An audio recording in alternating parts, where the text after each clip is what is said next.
रामचंद्र की, सियावर रामचंद्र की।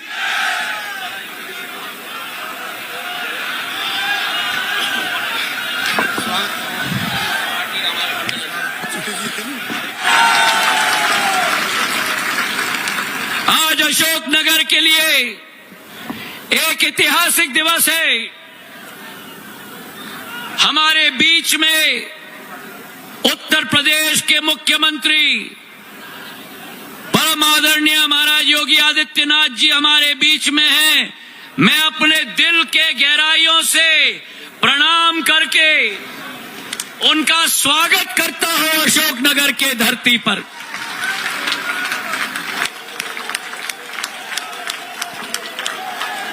भारत माता की, भारत माता की, भारत माता की।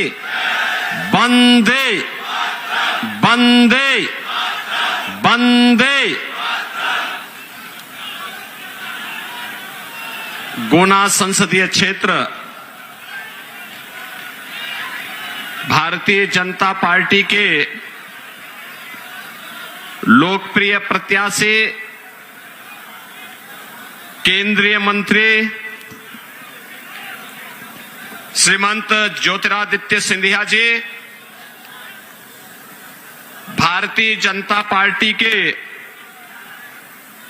कर्मठ प्रदेश अध्यक्ष माननीय विष्णुदत्त शर्मा जी, पूर्व मंत्री और विधायक माननीय गोपाल भार्गव जी,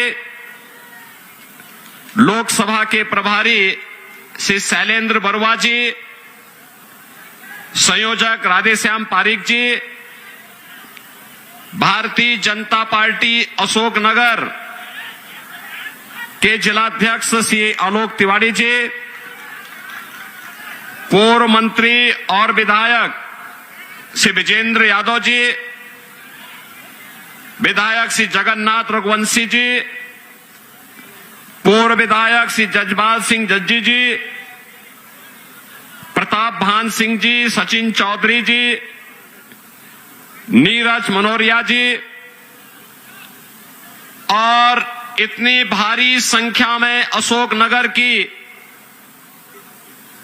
आज की इस जनसभा में उपस्थित बहनों और भाइयों, राजराजेश्वरी की इस पावन धरा को, जिस पावन धरा को मातृशक्ति की अप्रतिम प्रतीक राजमाता विजया राजे सिंधिया का सानिध्य प्राप्त होता रहा हो, जिस गुना संसदीय क्षेत्र को भारत की राजनीति के उभरते हुए एक सितारे श्रीमंत माधवराव सिंधिया जी ने यशस्वी नेतृत्व दिया हो, इस पावन धरा को कोटि कोटि नमन करते हुए आप सभी अशोकनगर वासियों का मैं हृदय से स्वागत करता हूं, अभिनंदन करता हूं। बहनों और भाइयों, जब मैं अशोकनगर के इस मंच से बोल रहा हूं तो मुझे ठीक सामने अशोकनगर का रामलीला मैदान भी, रामलीला का मंच भी दिखाई दे रहा है।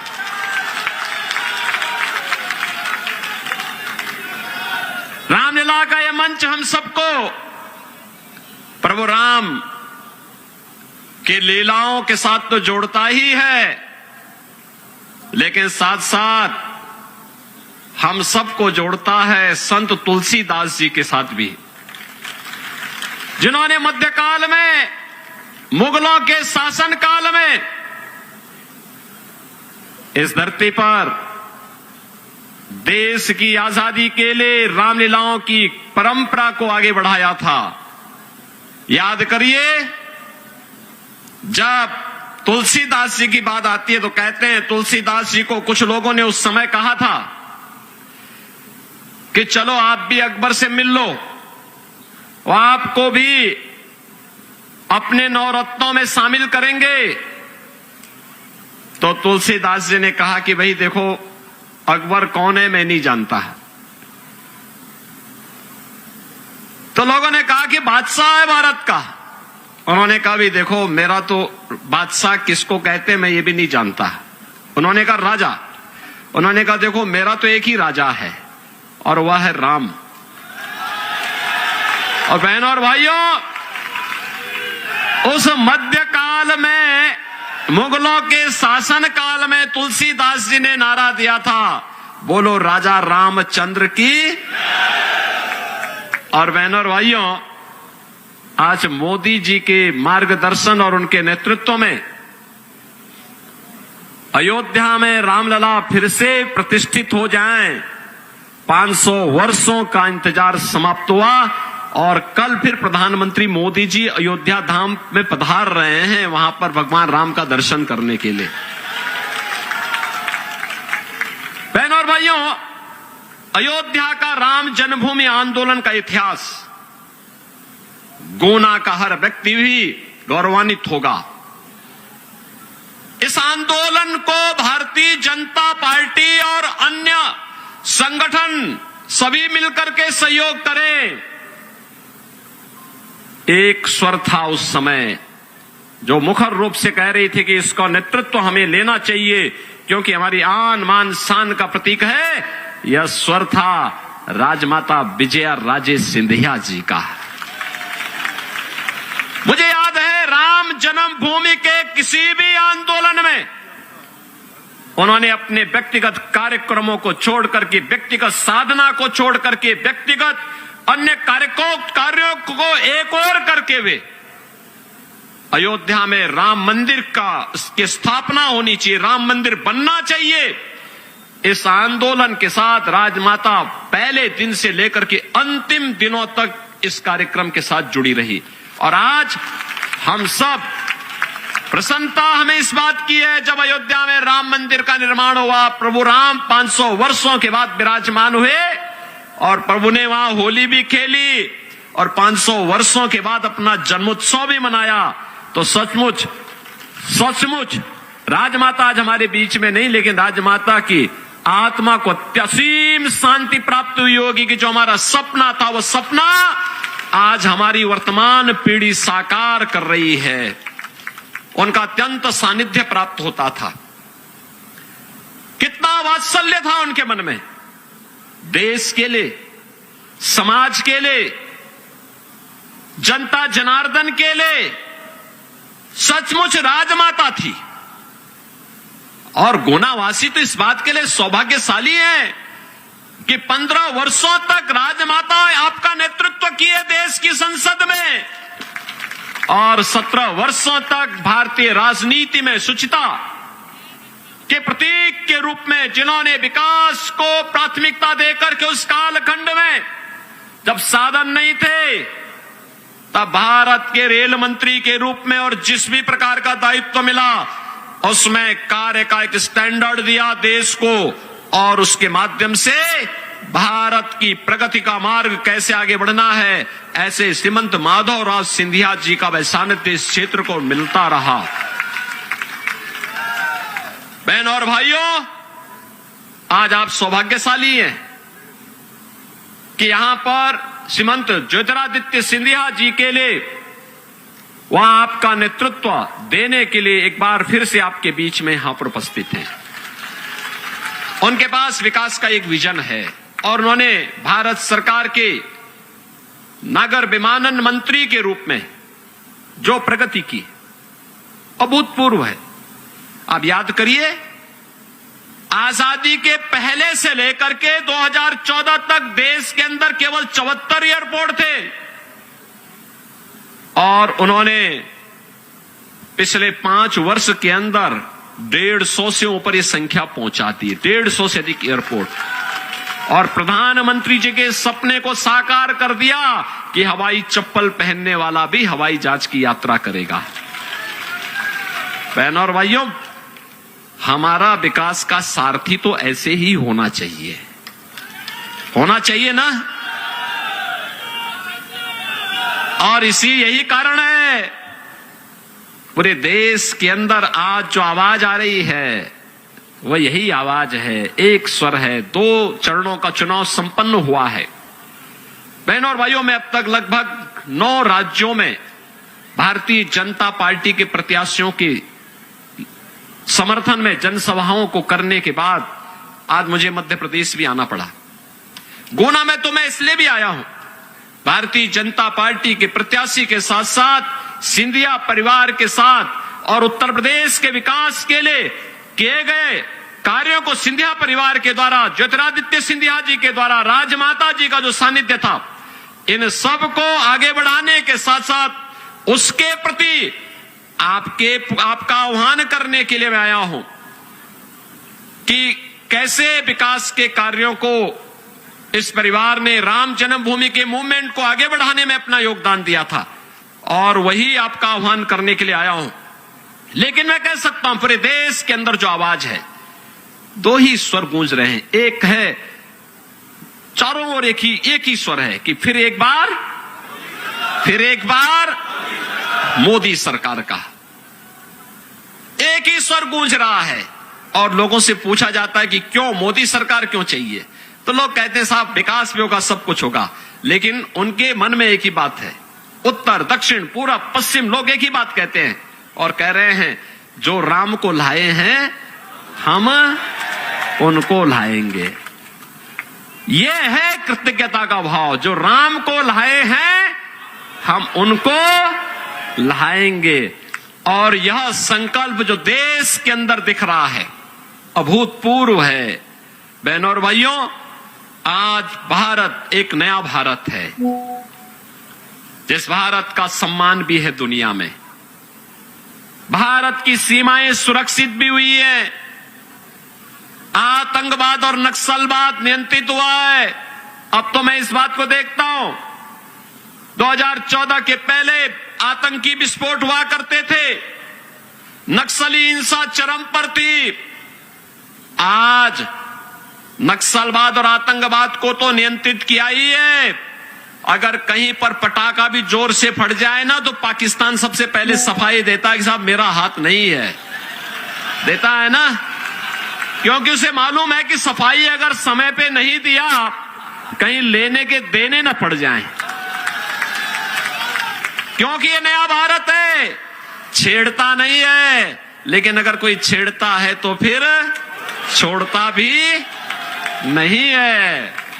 बहनों और भाइयों, विकास के कार्य किस रूप में, हाईवे, रेलवे, एयरपोर्ट, यानी 10 वर्ष में उतना कार्य हो गया है जितना 75 वर्षों में नहीं हो पाया।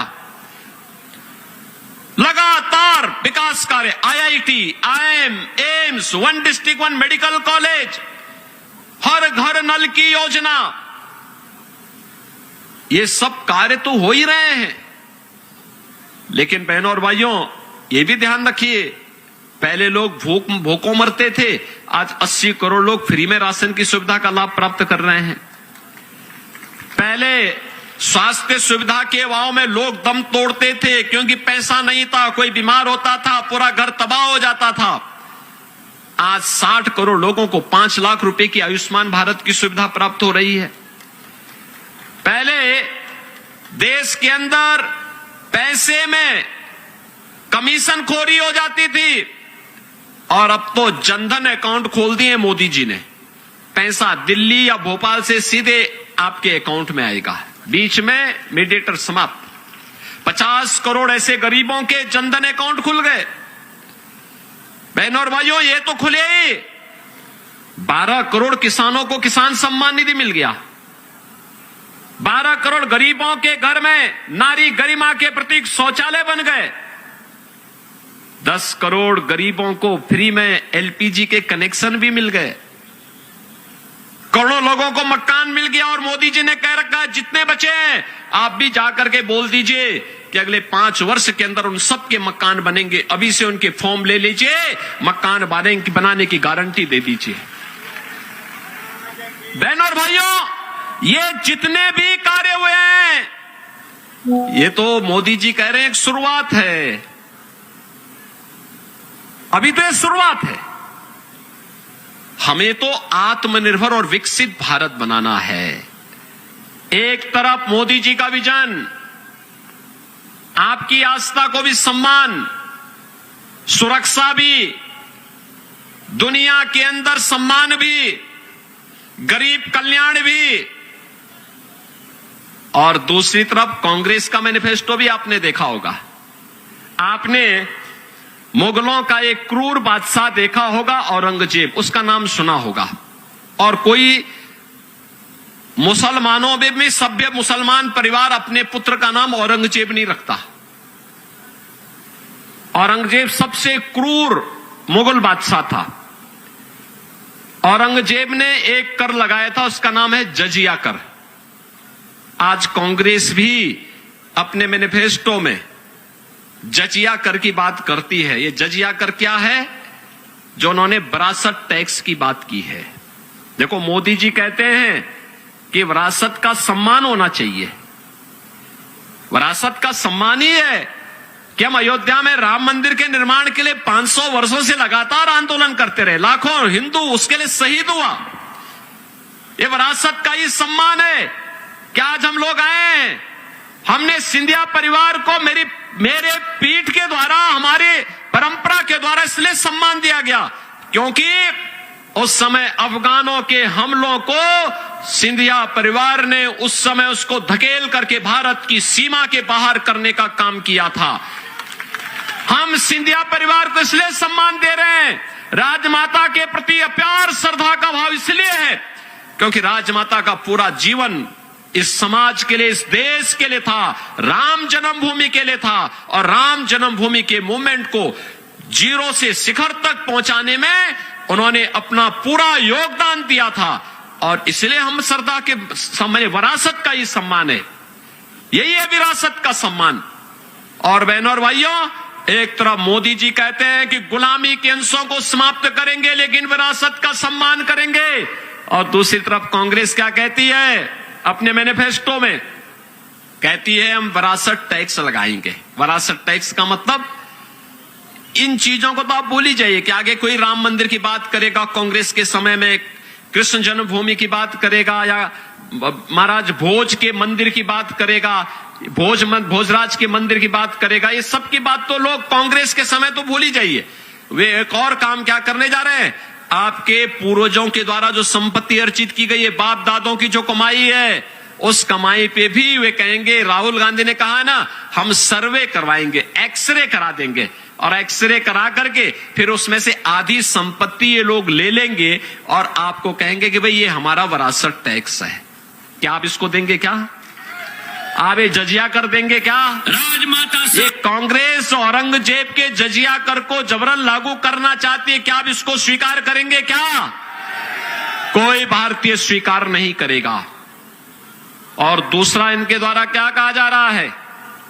बहनों और भाइयों, ओबीसी के आरक्षण में सेंध लगाने का प्रयास होगा। ओबीसी के आरक्षण में सेंध लगाने का प्रयास होगा और अनुसूचित जाति के भी आरक्षण में सेंध लगाने का प्रयास होगा। कांग्रेस ने अपने मैनिफेस्टो में इस बात का उल्लेख कर दिया है। और कांग्रेस की कर्नाटक की सरकार और इससे पहले आंध्र प्रदेश की सरकार ने वहां पर ओबीसी के आरक्षण में सेंध लगाई है। बहनों और भाइयों, तीसरा वे क्या करने जा रहे हैं? उन्होंने कहा है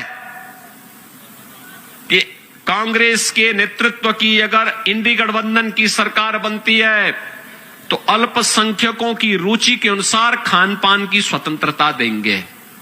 बहनों और भाइयों, अल्पसंख्यकों का खान पान क्या बहुसंख्यकों से अलग है क्या? अरे रोटी तो जो बहुसंख्यक खाता होगा वही तो अल्पसंख्यक भी खाता होगा। चावल भी वही है, सामान्य खान पान वही है, लेकिन बहुसंख्यक समाज परहेज करता है, पूरी तरह नापसंद करता है। वह गौ मांस नहीं खाता है, उसका विरोध करता है, गौ हत्या का विरोध करता है। अब कांग्रेस इतनी गिर चुकी है कि वह गौ हत्या को प्रश्रय देगी। बहनों और भाइयों, ये वह कांग्रेस नहीं जिस कांग्रेस ने देश की आजादी में योगदान दिया था, आज ये पथभ्रष्ट हो चुकी है और इसीलिए कह रही अपने वोट बैंक के लिए। क्या आप इस पाप में भागीदार बनेंगे? क्या कोई इस पाप में भागीदार बनेगा? क्या इस पाप में राम और कृष्ण की धरती पर क्या गौ हत्या होगी क्या? और बहनों और भाइयों, इसीलिए मैं आपसे कहने के लिए आया हूं कि हम इस पाप में कतई भागीदार न बने। और इसी के लिए आज मुझे अशोकनगर में भी आना पड़ा है।